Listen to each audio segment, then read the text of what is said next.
Greetings, dear listeners. From where do you join us this evening, as the shadows lengthen and the vast silence of the universe seems to press gently against the edges of the world?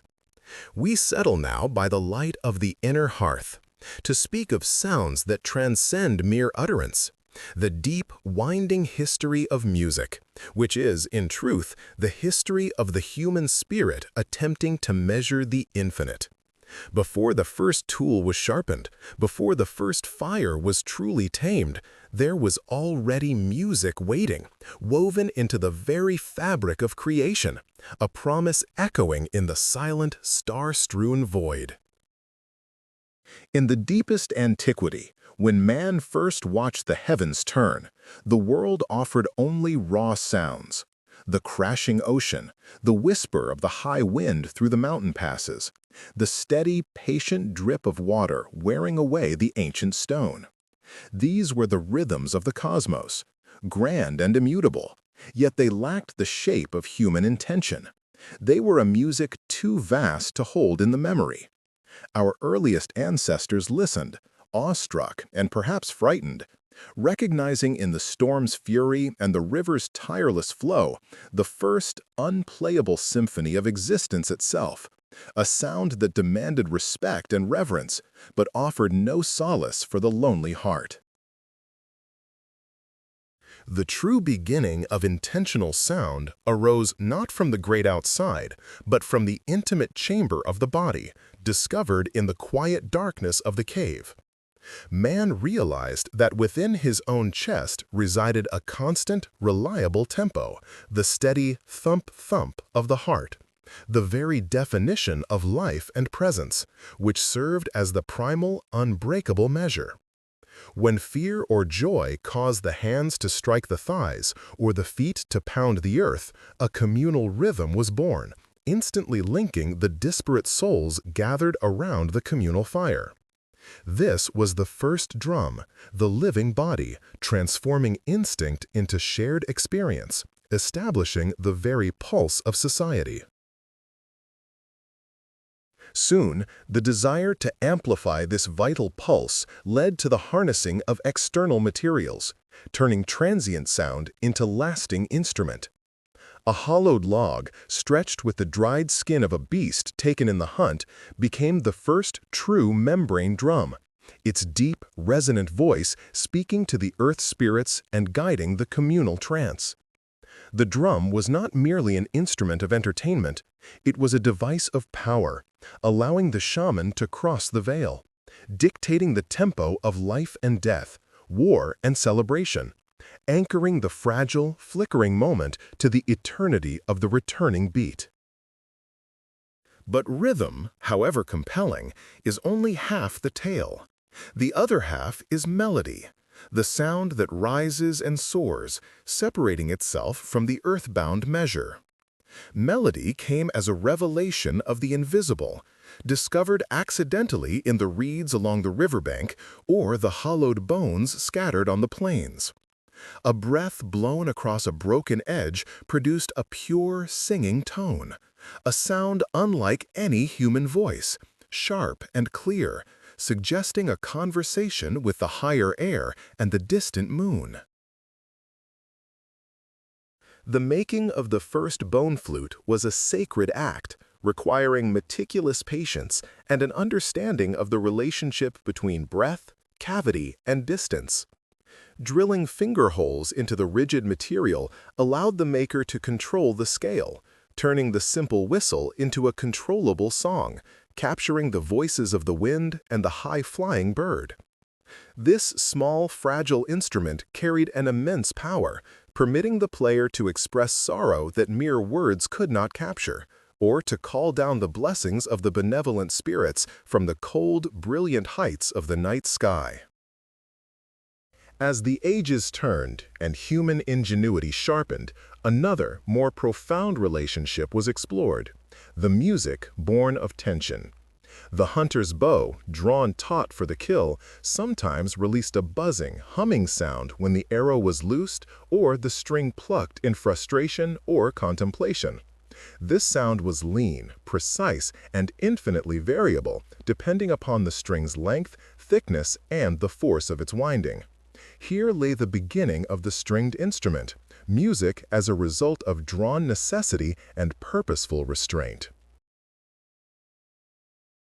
The simplest iteration of this discovery was the monochord, a single taut fiber stretched over a resonant wooden block, used by wise men not for dancing, but for philosophical contemplation and measurement.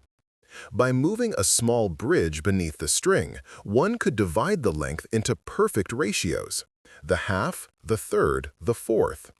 revealing that the structure of harmony was inherent in the mathematics of the cosmos. Music was thus revealed to be a secret key, unlocking the universal order that governed the movement of the stars and the seasons.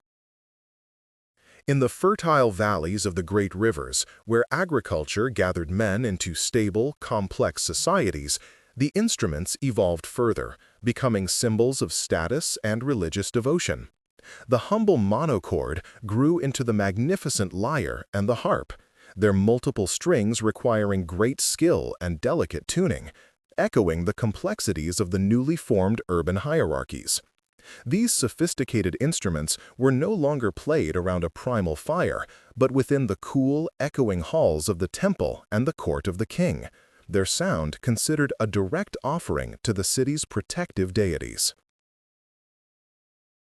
The crafting of these courtly instruments was undertaken by specialist artisans, who often carved the bodies of the lyres into the graceful forms of animals, bulls or deer, imbuing them with totemic strength and spiritual vigilance. The resonance boxes, intricately decorated with lapis lazuli and gold, acted as acoustic mirrors, projecting the musician's prayer and skill toward the vaulted ceiling, ensuring that the human plea was heard clearly in the divine realm. Music became the indispensable accompaniment to all significant civil acts, from the coronation of a sovereign to the solemn burial rites. Yet, sound was not confined merely to vibration against skin or string. It was also found in the ringing hardness of solid matter. As man mastered the forge, working copper and bronze into tools of unprecedented durability, he discovered that metal held a voice vastly different from wood, a sound that did not dissipate quickly, but continued to bloom and reverberate through the air. The discovery of the bell and the gong marked a monumental shift in musical ambition, seeking to create sounds that truly dominated their environment. The great bronze bells, often suspended in sacred groves or within the courtyards of the temples, were designed not for intimate performance, but for profound declaration.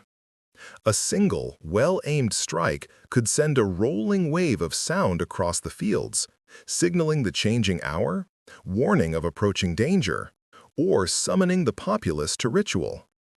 The bell's tone, sustained and penetrating, was believed to cleanse the air of malignant spirits and focus the collective mind toward the sacred duty, making it a powerful spiritual tool that measured time in resounding echoes. Even the simplest household tool, the mortar and pestle used for grinding grains, contributed to this evolving orchestra, demonstrating the pervasive nature of rhythm in daily life. The repetitive, hypnotic thud scrape of grinding became a form of work song, a practical tempo that helped coordinate the laborers, reducing fatigue and imposing order upon monotonous tasks. Thus, music remained inextricably linked to survival, an invisible force that organized the movements of the body and synchronized human efforts toward a shared goal. Consider the scale of musical evolution. We have journeyed from the breath on a hollow bone, seeking conversation with the wind, to the complex mathematical division of the lyre string, seeking universal harmony, and finally to the powerful, ringing metals, seeking to dominate space and time. Each innovation was driven not by boredom, but by a deepening necessity to articulate that which lay beyond language, the sorrow too heavy for the tongue, the joy too immense for a simple cry. The instrument became the extension of the soul, providing a vehicle for those deepest, most transcendent feelings. The true artist of the ancient world understood that their craft was not about mastering the mechanism, but about mastering the silence that surrounded the sound. They knew that the most beautiful note was defined by the moment before it began and the lingering hush after it faded, demonstrating the profound philosophical truth that existence itself is but a brief, vibrant song played between two eternities of silence. The history of instruments is therefore the history of humanity trying to make silence meaningful, giving form to the unseen forces that move our lives. In many ancient traditions, particularly among the great Egyptian dynasties, music was carefully categorized, separating the functional music of the field from the esoteric music of the priests, which used specific harmonic intervals to affect the health and spiritual state of the listener. Specialized temple musicians practiced for decades, learning the subtle art of therapeutic tones, believing that the correct arrangement of notes could literally mend a fractured mind or align a misbalanced soul, treating sound as a precise, invisible medicine delivered directly to the spirit. This elevated understanding treated the instrument as a sacred, finely tuned conduit, connecting the mortal player directly to the nourishing harmonies of the celestial spheres. Greetings, dear listeners. From where do you join us this evening, seeking solace in the unfolding tapestry of time? Among the sands of Kemet, the instruments chosen for the deepest ceremonies were imbued with a powerful, living symbolism, far exceeding their simple acoustic properties.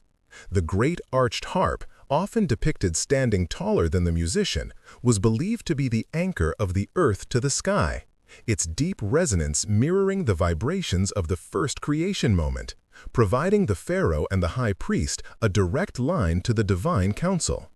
Conversely, the sacred rattle, the sistrum, was not primarily melodic but percussive, used to shake away malevolent spirits and clear the air for divine presence, its gentle, persistent ringing representing the constant flow and ceaseless renewal of the great river Nile. The construction of these temple instruments was itself a meditative ritual, taking the craftsman through weeks of purifying fasts and contemplative silence before a single tool touched the chosen wood. The precious cedar or ebony was selected not merely for its density, but for the supposed memory held within its grain, intending that the tree's long history would contribute to the longevity and sacred power of the resulting sound. Only natural gut, carefully treated and stretched under specific lunar phases, was deemed worthy to bear the tensile load required to sing the harmonies that echoed the stars, ensuring the instrument was wholly of the natural world yet capable of summoning the celestial.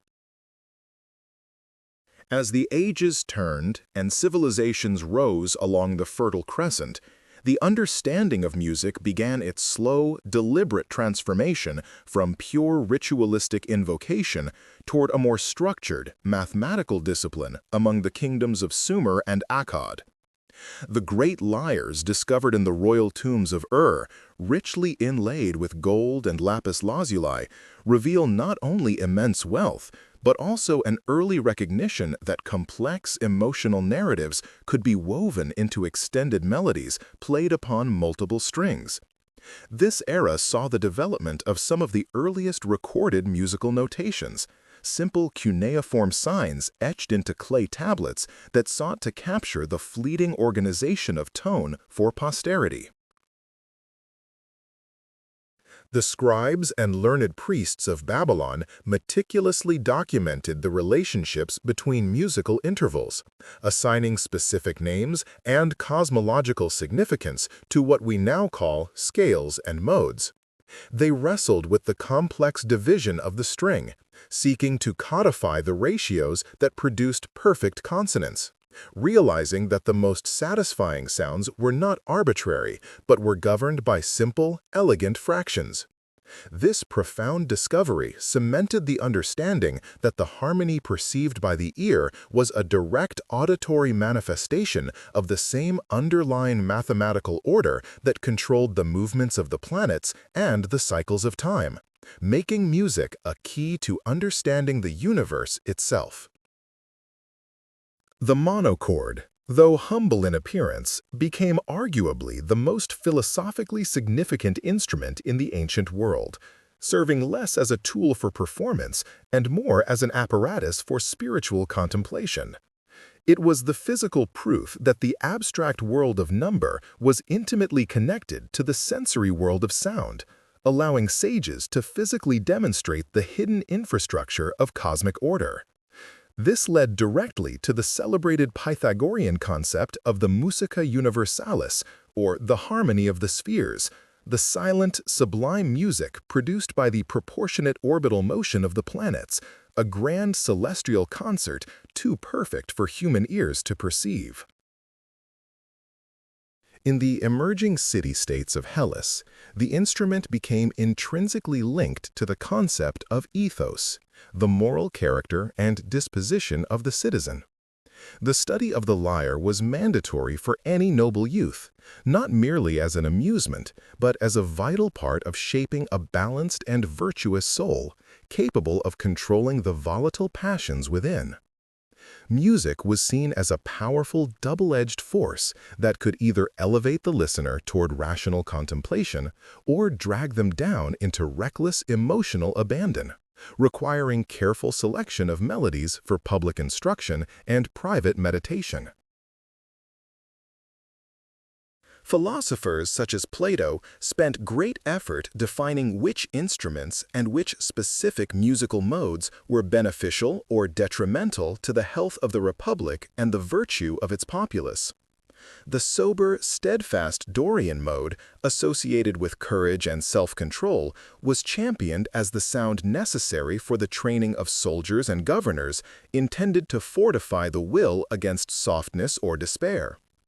Conversely, the more languid or ecstatic modes, such as the Lydian or the Mixolydian, were viewed with deep suspicion, feared for their potential to incite luxury, sorrow, or drunkenness, thereby eroding the hard-won discipline necessary for civil life. A profound tension existed between the two primary classes of instruments. The lyre, clean-toned and associated with the ordered light of the god Apollo, and the aulos, the reed pipe, often producing a reedy, piercing, and emotionally charged sound associated with the wild, untamed ecstasy of Dionysus. The lyre demanded intellectual engagement, clarity, and measured restraint from the player, focusing on harmony and textual accompaniment in recitation. The aulos, however, was capable of inducing frenzy and communal trance, speaking directly to the raw, irrational core of humanity, and, consequently, was often relegated to less respected forms of entertainment or deeply frenetic religious rites. The true mastery of the lyre, therefore, was not judged by the speed of the fingers or the loudness of the chord, but by the emotional discipline the musician exhibited while playing, demonstrating a perfect alignment of inner control and outer expression. The instrument served as a constant, unforgiving mirror to the player's soul. Any agitation, distraction, or impurity of spirit translated instantly into a jarring tone or a misplaced rhythm, proving that mastery of the physical instrument was inseparable from the lifelong mastery of the self. As the Greeks expanded their influence, their refined systems of tuning and their philosophical understanding of the power of mode were carried across the Mediterranean, encountering the sophisticated cultures of the Etruscans and eventually finding their way into the emerging world of Rome. Here, music retained its function in public ceremony and private life, though the disciplined focus on ethos often gave way to grander scales and a more magnificent theatrical presentation designed to underscore military triumph and imperial power. The simple, contemplative lyre began to be overshadowed by larger, louder instruments capable of filling vast amphitheaters with glorious noise. The emphasis shifted subtly from the subtle internal effect of sound upon the soul to the external spectacle of the performance, a reflection of the sprawling empire's taste for the grand and immediate over the quiet and esoteric. Yet, even in the clamor of the Roman triumph, the fundamental mathematical truths of sound, first revealed on the simple monochord, remained the unbreakable foundation upon which all the complex brass and string arrangements were built.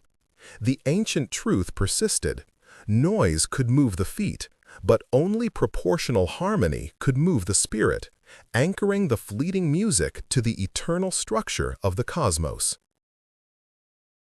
The makers of instruments began to innovate rapidly, spurred by the demands for greater projection and durability in harsh conditions, leading to advances in string tension and the construction of more complex soundboxes.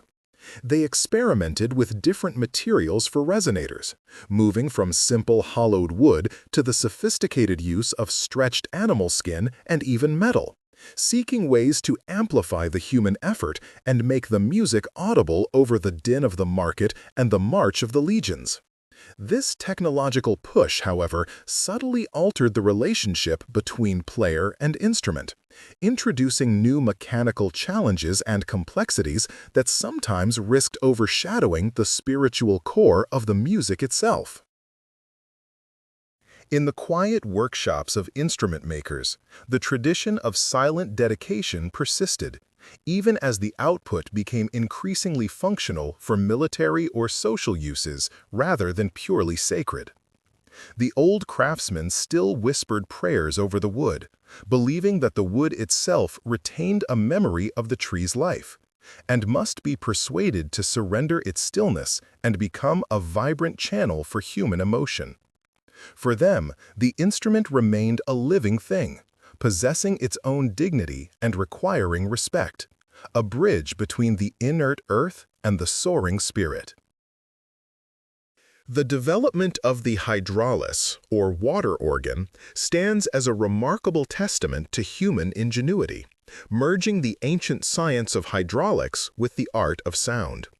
This immense instrument, powered by compressed air stabilized by water pressure, was capable of producing notes of astonishing power and sustain, far beyond the capacity of human breath or plucking. Though its sound was often employed in loud public games or spectacles, its very existence represented a profound technological and acoustical achievement, pushing the limits of what an instrument could physically achieve in controlling and projecting musical tone across great distances. The study of reeds and the physics of wind instruments also advanced considerably, moving beyond the simple shepherd's pipe to complex woodwinds equipped with multiple holes and, eventually, rudimentary keys to facilitate faster playing and wider melodic ranges. The breath, the very life force of the musician, channeled through these finely bored tubes, produced sounds that could mimic the human voice or evoke the sorrowful cry of a distant bird, allowing the player to paint vivid sonic landscapes for the listener's inner eye.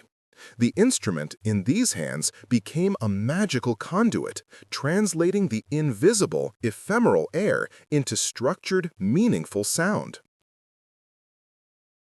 Yet the greatest instruments, whether a simple bone flute found in the hearth of a prehistoric cave or the massive bronze organ of an imperial court, all shared a singular purpose: to define, structure, and elevate the chaotic flux of human experience. They provided the framework for memory, turning fleeting moments of joy or sorrow into enduring, repeatable structures of sound that could be passed down through generations.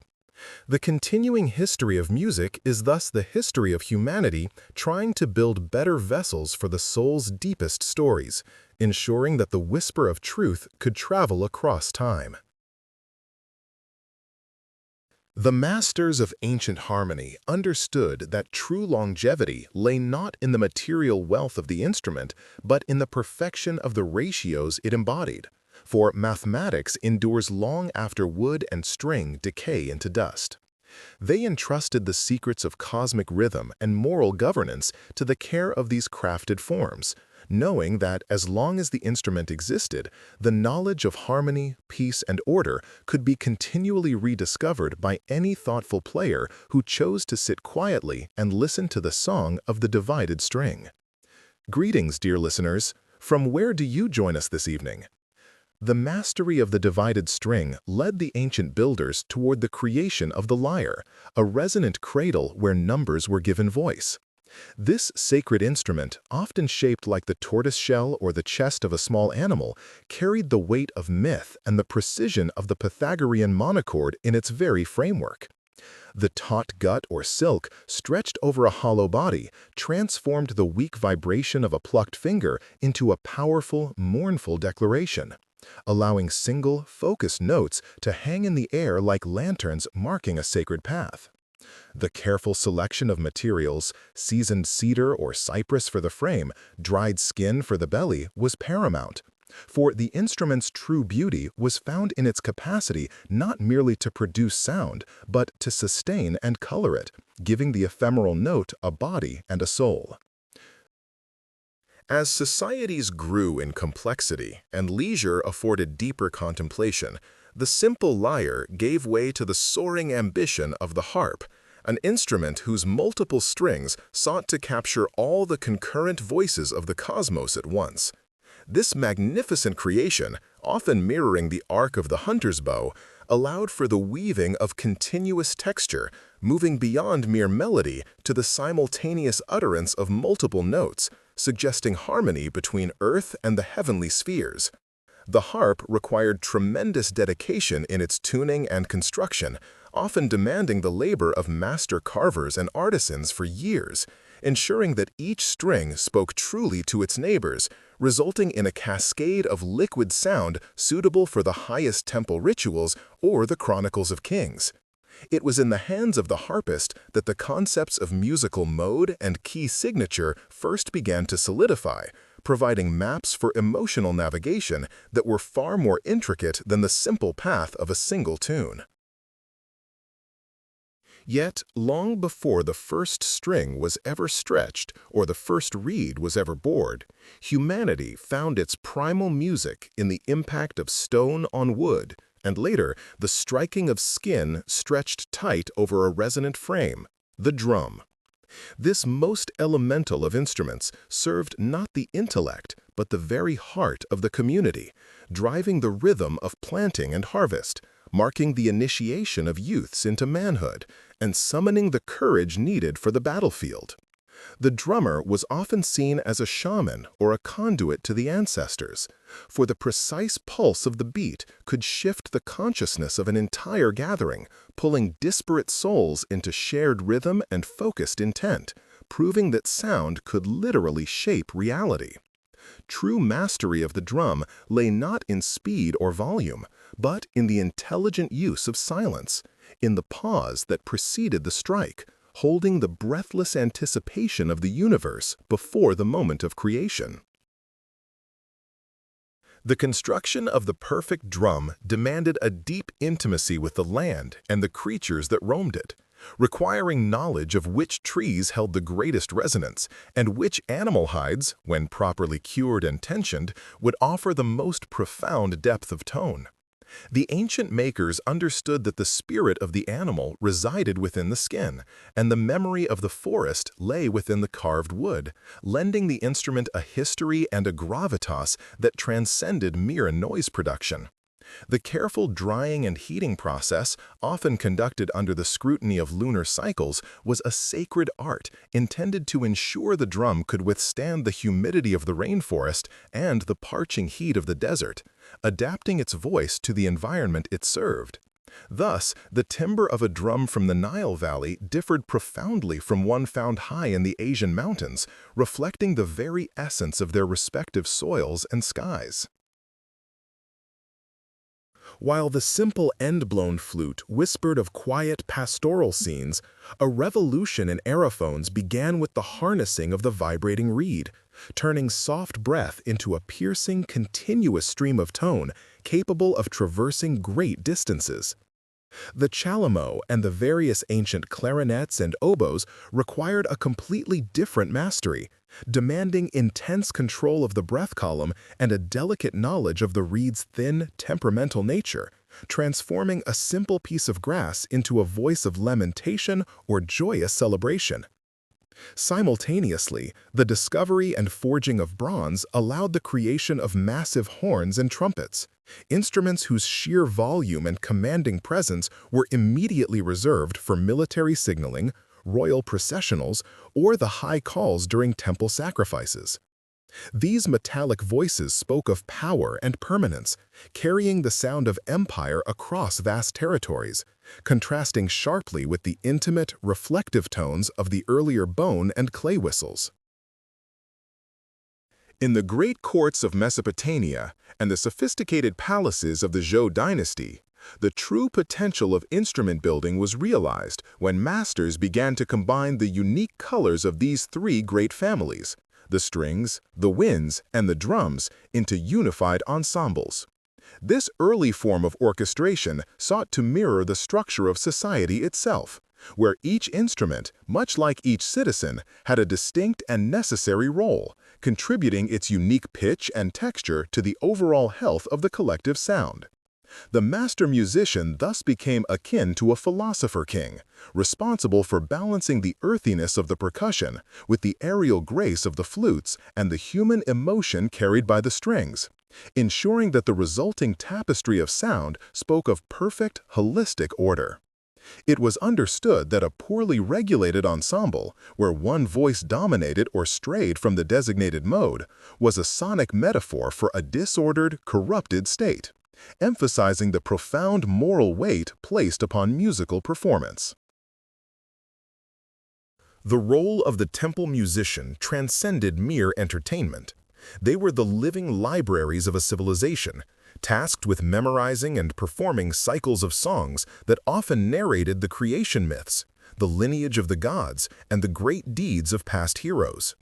Since written notation remained crude or non-existent for long periods, the intricate rhythms and melodies themselves served as mnemonic devices, embedding complex historical narratives deep within the collective memory of the people who gathered to listen year after year.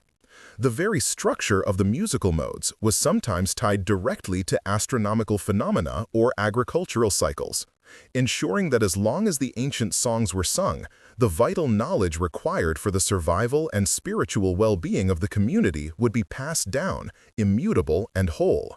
Thus, the instrument was not just a tool for noise, but a disciplined memory keeper, ensuring that the wisdom of the ancients would resonate eternally in the present moment. This reverence for acoustic perfection led inevitably to the creation of instrument families that could truly challenge the supremacy of the human voice, seeking to capture not just melody, but the nuanced inflections of human speech itself. The development of fingerboards on stringed instruments, allowing for the rapid shifting of pitch and the articulation of complex, sustained lines, brought instruments like the early lutes and the long-necked tambour into prominence. These instruments freed the player from the fixed tones of the lyre, granting them the fluidity needed to mirror the improvisational patterns of poetic verse and the subtle sighs of deeply felt emotion. The flexibility of the bowed string, an innovation which arrived much later than the plucked string, further extended this capability, providing an unending, singing quality to the instrument's voice that felt like pure, sustained lament or unbroken rejoicing. In the ancient cultures of the Far East, the crafting of instruments reached a zenith of spiritual refinement, where the materials themselves were considered sacred entities imbued with natural power. Instruments like the kin, a 7-string zither, were not merely decorative objects, but tools for solitary contemplation, designed to be played in silence, often by scholars seeking union with the Tao. The construction of the kin was a year-long ritual, involving specific woods harvested only in high winter, often inlaid with jade or precious metals, their surfaces polished with the utmost care to reflect the moonlight. The philosophy surrounding such instruments dictated that the player's moral conduct and purity of thought were as essential to the resulting sound as the instrument's flawless construction, for a troubled mind could not coax a peaceful note from the sacred wood. Meanwhile, the colossal engineering challenge of the hydraulic organ, the hydraulis, in the Hellenistic world showcased humanity's desire to amplify musical power beyond natural limits, seeking a sound that could fill amphitheaters and proclaim the authority of vast institutions. Using the constant pressure of water displacement to ensure a stable airflow, this immense machine allowed a single player to command the volume of an army of wind instruments, articulating complex chords and powerful, sustained tones previously unimaginable. It was an invention that spoke of technological ambition and the pursuit of musical scale, proving that the principles of air pressure and resonance, when meticulously applied, could achieve mechanical transcendence. The awe inspired by the hydraulis demonstrated that music could serve as a powerful symbol of human mastery over the physical elements themselves. However, it was the humble bell and the gong, crafted meticulously from alloyed bronze, that carried the deepest spiritual resonance in many ancient traditions, acting as temporal markers and vehicles for deep meditation. The careful balance of copper and tin, the precise hammering and cooling processes, ensured that each strike produced a complex, evolving overtone that seemed to resonate not just in the air, but within the very bones of the listener. Gongs were often placed at the threshold of temples or monasteries,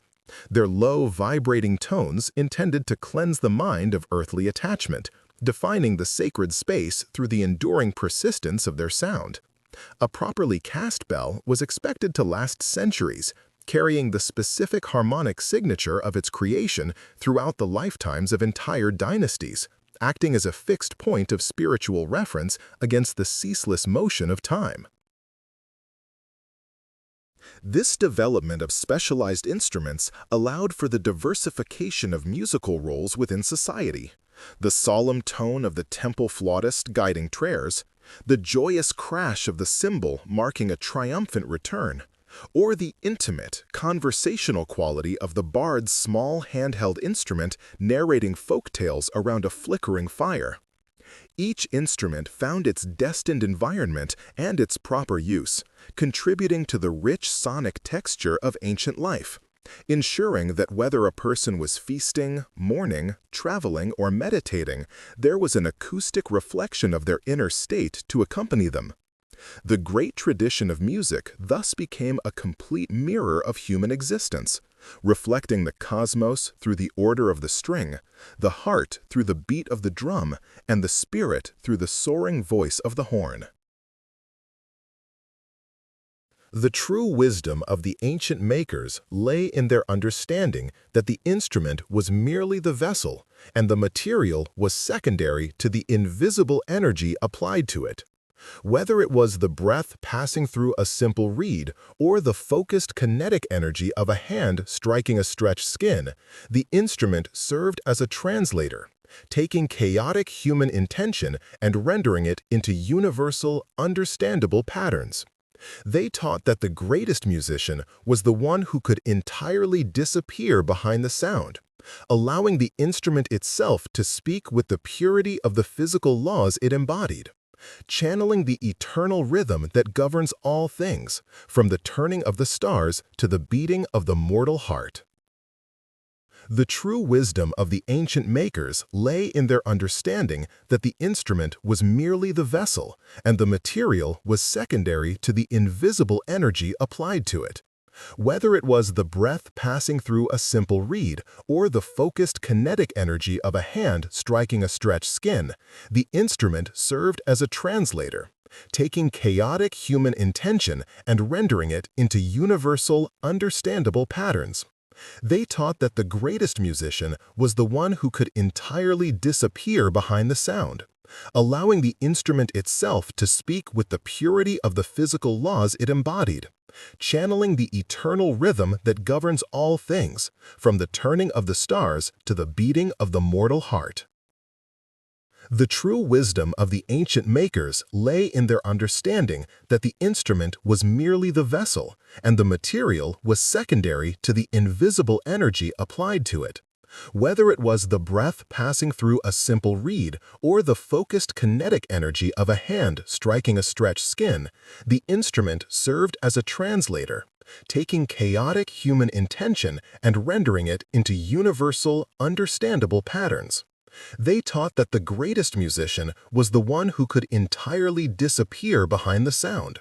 allowing the instrument itself to speak with the purity of the physical laws it embodied, channeling the eternal rhythm that governs all things, from the turning of the stars to the beating of the mortal heart. The most significant breakthrough in this musical evolution, perhaps, was the discovery of controlled tension, the taut string that spanned a wooden frame, giving rise to the lyre and the harp. This innovation moved music from the realm of immediate, visceral rhythm into the domain of measurable, repeatable harmony, forcing the musician to become a mathematician of sound and proportion. The vibrating string demonstrated the immutable laws of geometric division, proving that true beauty was not random, but derived from the perfect fractional relationship of a whole, an audible echo of the divine blueprint used to structure the heavens and the earth. Thus, the harp and the lyre became objects of profound philosophical study, tools for calculating the distance between the mortal world and the celestial sphere, linking the ear directly to the mind. The great harps built for the temple precincts were often towering structures, their cedar frames carved with scenes of creation and their numerous strings tuned only to the modes appropriate for the highest religious ceremony.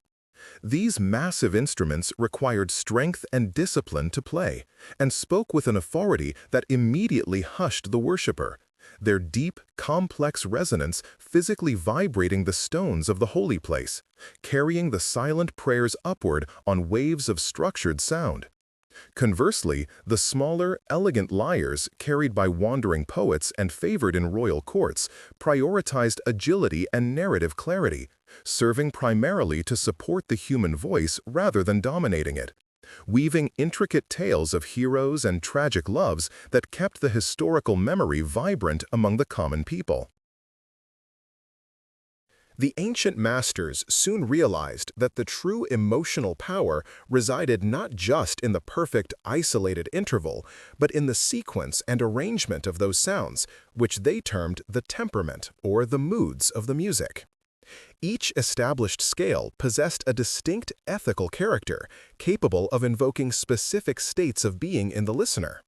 One mode could instill martial courage and firm discipline, preparing young soldiers for the brutality of battle, while another might cultivate quiet contemplation and profound tenderness, suitable only for the meditative hour just before the dawn. Therefore, the training of a musician was seen as a grave moral exercise, for they held the very spiritual equilibrium of the community in the careful tuning of their strings, knowing that a single misplaced or overly sensual note could introduce discord and corrupt the virtue of the young. While the lyre governed the intellect and represented cosmic order, the wind instruments retained their intrinsic connection to the raw vitality of life, the very breath that defines mortal existence. The simple reed flute, cut easily from river cane, remained the enduring sound of shepherds and solitary travelers, carrying a quiet, reflective melancholy across the untamed hillsides during the twilight hours. Yet, when two such pipes were bound together, creating the instrument known for its piercing, complex, and sometimes wild voice, the music shifted entirely, embracing fervor and ecstatic, unbridled release. This double reed instrument demanded tremendous lung power and constant, flowing energy from the player, often summoning forth deep, primordial emotions that transcended mere rational thought. pushing the boundaries between sacred ritual and uncontrollable collective joy. The player of the complex wind instrument, often cloaked and seen leading religious processions, was not just a musician, but a figure of prophetic weight, akin to a shaman guiding the community into states of profound collective experience, where the spirit could momentarily abandon the burden of the flesh. They were revered and sometimes feared, for the intense sound of their craft held the power to disrupt ordinary life and compel bodies into motion that they might later regret, demanding a solemn responsibility from the one who commanded the dual stream of sound. The mastery of this instrument meant not just knowing the fingerings, but knowing the precise spiritual temperature of the moment, understanding exactly how much passion the listeners could safely sustain before losing themselves entirely to the rhythm. Over centuries, as musical structures grew ever more complex, the role of the master musician evolved from simple improviser to a true architect of silence and sound, designing works of intricate and vast scope. They learned that the ultimate potency of any resonant note was entirely dependent upon the quality of the silence that preceded and followed it, recognizing that true mastery lay not just in the sonic output, but in the careful structuring of empty space within the composition. This deliberate use of pause, the essential respite, allowed the sound to settle deeply into the heart of the listener, granting the music a texture and meaning that transformed mere succession of notes into a narrative with palpable tension and eventual release. A truly wise composer understood that to fill every possible moment with sound was the greatest vanity, for the eternal voice of the cosmos speaks often in profound stillness, and the art must pause occasionally to reflect that essential truth. This immense body of sonic wisdom, the secret timings of the percussion, the ethical weight of the harmonic modes, and the complex geometry of the tension string was rarely trusted to fragile papyrus or clay tablet, but was instead passed down intact from master to devoted apprentice within close, almost priestly guilds. These specialized schools of sound were rigorously selective, demanding not only technical proficiency and unwavering memory, but also a commitment to profound personal integrity and moral purity. The masters believed deeply that a flawed or corrupted character could never produce truly pure and spiritually uplifting music, regardless of their mere technical skill. The lineage of teaching thus ensured that the sacred quality of the musical art was fiercely preserved and guarded against those who sought only transient fame or vulgar pleasure through sound. It required the student to spend years merely listening and meditating upon the subtle, shifting resonance of a single, perfectly struck tone before they were ever permitted the high honor of performing before the world or instructing others. This long, arduous period of deep listening was intended to cleanse the inner ear and heart, aligning the musician's spirit with the universal harmonic laws before they were given the great responsibility of shaping the acoustic environment of their society. Greetings, dear listeners. From where do you join us this evening? Once the spirit of the musician was deemed ready and aligned with the profound silence, attention turned naturally to the sacred vessels through which the refined sound would ultimately travel, the instruments themselves, which were never regarded as mere tools, but rather as living extensions of the player's own spiritual capacity. These intricate carvings of wood, stretched skins, and burnished metals absorbed the intentions of both their maker and their player across generations, bearing the accumulated wisdom of their lineage etched into their very forms. The preparation of a new lyre or a mighty kettle drum was therefore accompanied by its own necessary rituals of cleansing and solemn dedication, ensuring that the finished tool carried no undesired dissonance or worldly impurity in its resonant voice. The instrument had to possess a history and an inner stability worthy of the deeply meaningful music it would ultimately be called upon to create, acting as a true bridge between the earthly ear and the celestial law. The choice of materials alone was considered an act of deep reverence, requiring the dedicated craftsman to journey high into mountain forests to select specific, slow-growing woods that had dried naturally under the watchful eye of the heavens, untouched by axe or blade, save at the precise, astrologically favorable moment of the harvest. Curing the selected timber often took decades, allowing the wood to fully resonate with the subtle, slow hum of the earth, ensuring that the final structure would neither warp nor fracture when exposed to the intense energies of focused musical performance. The strings, too, were equally sacred and essential, often fashioned from the finest silk spun by ritually pure hands, or the carefully aged sinews of animals offered in solemn, measured sacrifice, demanding great respect for the life that yielded the necessary tension and tone. Every joint, every knot, and every layer of natural varnish applied was a prayer whispered into the structure, locking the instrument's physical form into harmonic alignment with its intended celestial function, thus guaranteeing the stability and purity of the resulting sound. Consider, for example, the ancient seven-stringed lyre, whose precise construction was often understood to mirror the geometry of the seven known wandering planets, and whose elegant voice was intended to bring the often chaotic and volatile emotions of the human heart into perfect proportion. This instrument spoke to the soul with reasoned elegance and philosophical balance, serving frequently as the voice of the wise counselor and the thoughtful teacher, demanding measured phrasing and clear, unhurried articulation from its player. Contrast this carefully ordered expression with the simple reed flute, often humble in its appearance yet carrying the very breath of the player, the animating spirit given external, audible form, capable of weaving sudden, complex melodies that evoked profound melancholy or soaring, almost defiant joy.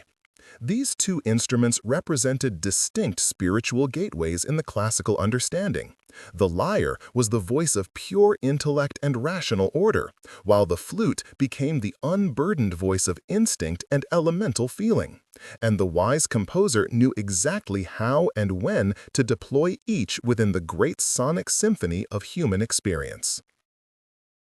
Yet, the devoted masters understood a profound truth. Even the most perfectly tuned instrument and the most pure-hearted musician were utterly incomplete without acknowledging the primary element which defined all rhythmic art, the profound and necessary power of silence. It was specifically in the pause, in the intentional, rhythmic space carefully placed between the articulated notes, that the true meaning of the melody was finally absorbed and deeply understood, giving the serious listener time to fully weigh the emotional and ethical implications of the sound they had just received. This crucial, overarching concept taught that sound was merely the fleeting messenger, but silence was the enduring sanctuary where the received message was ultimately processed and internalized by the soul, preventing the ear from becoming spiritually dulled by the constant pressure of unending, meaningless noise. The judicious, perfect placement of these rests was considered one of the highest and most difficult musical arts, often demanding greater internal sensitivity and focus than the faultless execution of the most technically difficult, rapid passage ever conceived.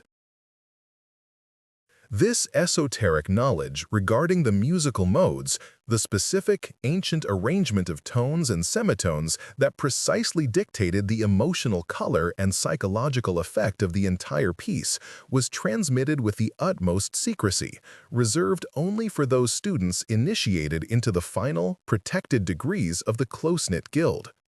Each unique mode was intrinsically attributed not only to a specific color or a powerful celestial body, but also to a precise psychological state or a deeply resonant historical memory, such that the skillful, intentional playing of the mode of iron valor could instantly steel the nerves of an army readying for battle or ritually invoke the strong, protective spirit of ancestral heroes. Conversely, the gentle, intensely introspective mode of flowing water was reserved solely for deep internal meditation and necessary healing ceremonies, while its use was strictly forbidden during periods of civic turmoil when resilience and external action were urgently required. To mix or carelessly misuse these powerful emotional blueprints was therefore regarded not merely as a technical error, but as an inexcusable act of profound spiritual vandalism, potentially destabilizing the very moral fabric of the entire society by confusing the emotional compass of the populace. Thus, in ancient, balanced societies, the trained musician was recognized as far more than a simple entertainer. He held the sacred office of a sonic physician and a communal architect, tasked fundamentally with tuning the emotional atmosphere of the entire city or the royal court. In the great royal halls of the kings, music was expertly used to subtly moderate the passions and volatile tempers of rulers, ensuring that all crucial state decisions were made with calm, measured reason and intellectually balanced judgment, never swayed by transient anger or fear. Indeed, the state of the ruler's permanently accompanying musical troupe was often universally regarded as a direct, unquestionable barometer of the inherent spiritual health and moral stability of the kingdom itself. If the court musicians began suddenly to favor jarring, unbalanced rhythms or overly sentimental, effeminate melodies, it immediately signaled to the wise elders that a silent, dangerous corruption or spiritual weakness was steadily seeping into the seat of power, requiring immediate and often silent correction and intervention by the supervising guildmasters. The greatest spiritual peril, the ancient, preserved texts unanimously warned, lay in the strong, persistent temptation to use this potent music purely for frivolous, vulgar pleasure, thereby stripping it entirely of its high ethical purpose and reducing its divine structural power to mere transient titillation of the physical ear. When the noble melody was used solely to excitedly stimulate the lower physical senses or to distract the citizen from his essential civic duties, the sensitive inner harmony within the listener fractured slowly, inevitably leading to a restless dissatisfaction and a deep spiritual hunger that could never truly be satisfied by transient earthly delights or superficial sensation. This profound abuse of the sacred art was termed by the masters the great disharmony, a condition where the sound produced, though sometimes technically proficient and pleasing to the uninitiated ear, actually carried a vibration that caused the soul to turn miserably inward upon itself, seeking comfortable dissolution and escape rather than challenging elevation and purposeful engagement with the world. This profound abuse of the sacred art was termed by the masters the great disharmony, a condition where the sound produced, though sometimes technically proficient and pleasing to the uninitiated ear, actually carried a vibration that caused the soul to turn miserably inward upon itself, seeking comfortable dissolution and escape rather than challenging elevation and purposeful engagement with the world. To protect against this slow, almost pervasive spiritual corruption, a corruption considered far more dangerous than any invading army, for it attacked the soul itself, the most potent and profoundly sacred modes were consciously and rigorously locked away, taught only to the handful of dedicated high guardians who resided in highly secluded mountain temples far from the temptations of the court. These silent guardians never once performed publicly for the populace, dedicating their solitary lives instead entirely to the pure, mathematical study of the relationship between organized sound and cosmic creation, ensuring that the theoretical blueprints for absolute harmonic restoration remained flawlessly intact. Their vital, solemn duty was not to create new, beautiful sound for the enjoyment of others, but solely to stand as living, incorruptible repositories of perfect acoustic truth, silent, watchful, and prepared for the inevitable, looming possibility of a true existential crisis. Thus, the history of music became inseparable from the history of virtue, a slow, winding record of human striving towards universal order, occasionally marred by the inevitable fall into discord and selfish ambition, which the masters knew must always be diligently corrected by the precise application of restoring sound. The greatest musicians, the truly immortal ones, were those who understood that their craft was fundamentally an ethical practice and a rigorous form of historical memory, a conscious effort to keep the vibrational truth of the world from fraying into mere noise and chaos. The enduring tension of the string was the symbolic tension of the moral life, demanding constant tuning and correction lest it fall flat and cease to resonate with the great, unchanging symphony of the cosmos, reducing the proud musician to a mere maker of clamor. Greetings, dear listeners. From where do you join us this evening as the world settles into its quietest hour? For a long epoch, stretching across the dusty ages before the rise of the great metallic empires, the lyre, or the kithara in its most refined and ceremonial guise, stood as the unchallenged monarch of all instruments, its form perfectly embodying the ethical discipline required of its player. Carved from the resonant wood of the aged cedar and strung with the carefully tensioned gut of sacrificed beasts, its very construction was a prayer, a calculated attempt to house the pure mathematical ratios within an earthly, perishable frame, demanding a reverence that prevented reckless, passionate handling. The masters who wielded this instrument were always men of learning and temperate spirit, often serving as the primary educators of young nobility, for they understood that the training of the ear in harmonic measure was inseparable from the training of the soul in justice and restraint. To strike the strings too forcefully or to linger too long upon a dissonant chord was not merely a musical error, but a visible demonstration of a failure in moral character, reflecting an unstable inner landscape unprepared for the burdens of statecraft or deep contemplation.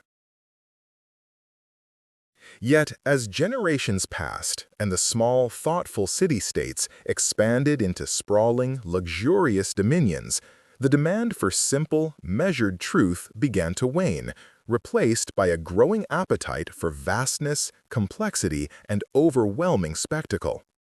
The quiet music of the solitary lyre, designed to be heard only by the few gathered in a philosophical academy, proved wholly insufficient to fill the echoing marble amphitheaters or to accompany the triumphal processions of conquering legions returning laden with the spoils of war.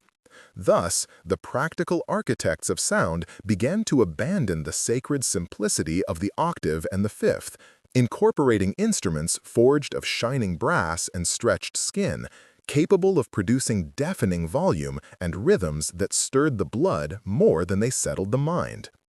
The 7 strings of the venerable kithara were gradually deemed restrictive, and ambitious composers began to add the chromatic tones, notes that seemed to lie outside the natural, divine ratios, thereby introducing a dangerous, appealing instability into the formerly predictable melodic paths. The ancient teachers warned most fiercely against the ascendance of instruments that relied on sheer force of breath or skin tension, noting that these sounds appealed directly to the body's base impulses, bypassing the mediating filter of the reflective intellect altogether. The drum, they argued, was a necessary evil for coordinating large forces, capable of binding thousands of individual wills into a single, unthinking mass movement, suitable for the marching ranks but deadly to the free deliberations of the wise citizen. Similarly, the double-reeded windpipes, the sounds of the alos that cried out from the depths of the chest, were seen as potent agents of Dionysian release, capable of dissolving the hard-won boundaries of self-control and ushering in states of ecstatic, dangerous frenzy that left the listener exhausted and morally exposed. These were not the sounds of contemplation, but tools for the manipulation of multitudes, turning audiences into volatile, easily guided crowds rather than self-governing individuals. Seeing the inevitable spread of this visceral music throughout the theaters and public squares, the secluded guardians did not despair, but instead withdrew further into their crystalline towers of calculation, dedicating themselves anew to the painstaking refinement of corrective measures. They theorized that if the great sweeping waves of sound were being corrupted by the masses, salvation must lie in the microscopic spaces between the notes, in the subtle, nearly imperceptible intervals that only the most disciplined ear could detect and reproduce. This intensive focus gave birth to the knowledge of microtonal systems, complex arrays of tuning that could pinpoint and nullify specific acoustic corruptions, acting like a spiritual antiseptic applied meticulously to the failing structure of the sonic world. They sought not merely the perfect octave, but the infinitesimally adjusted comma, the vanishing sliver of sound that ensured the fundamental truth of the vibration remained untarnished, regardless of the surrounding cacophony of the empire. They sought not merely the perfect octave, but the infinitesimally adjusted comma, the vanishing sliver of sound that ensured the fundamental truth of the vibration remained untarnished, regardless of the surrounding cacophony of the empire. Legend tells of Pythias, known simply as the Tuner, who lived during the reign of the extravagant King Midas II, a ruler whose court reveled in overwhelming, spectacular noise, hiring hundreds of trumpeters whose blare shook the very foundations of the city. Pythias, however, served only the hidden temple of measurement, spending his decades not in performance but in silence, calibrating the sacred monochord, a single-stringed instrument used solely for defining mathematical ratios, until its tone was deemed astronomically faultless. His instruments were so perfectly attuned to the true cosmic frequency that they were believed to radiate a subtle, protective energy, capable of calming tempests and preventing pestilence merely through their precise stillness.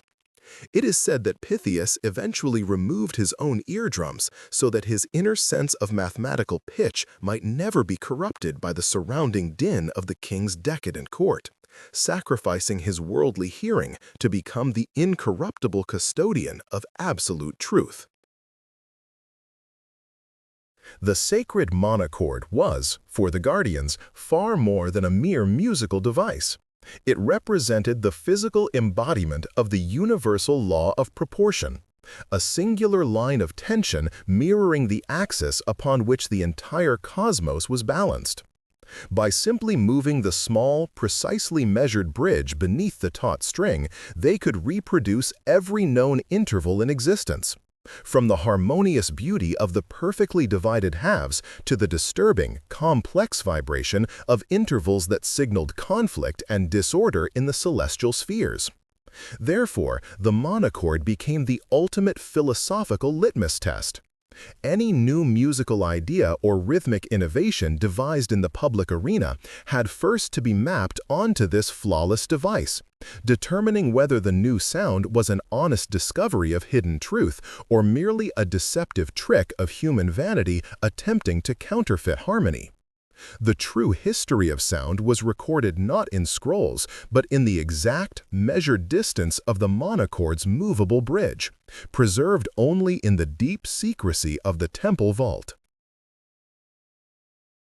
This delicate balance between measured purity and popular passion was constantly threatened by the expansion of the vast trade routes, particularly those long pathways stretching eastward, which brought with them instruments of incredible, seductive complexity that defied the simple four-note framework cherished by the Western masters. Along the routes of silk and spice arrived the intricate lutes with movable frets and skins of tautened snake, played with a dizzying speed and ornamentation that seemed reckless to the severe Greek ear, yet possessed a haunting, deeply emotional quality that quickly captivated the public imagination. These foreign traditions introduced concepts of melody that spiraled and wandered rather than adhering to straight, processional paths, forcing the ethical musicians to decide whether to embrace this foreign, vibrant chaos or to fortify their ancient systems against the perceived contamination, a choice that tore deeply at the scholarly community and fractured their once unified doctrine.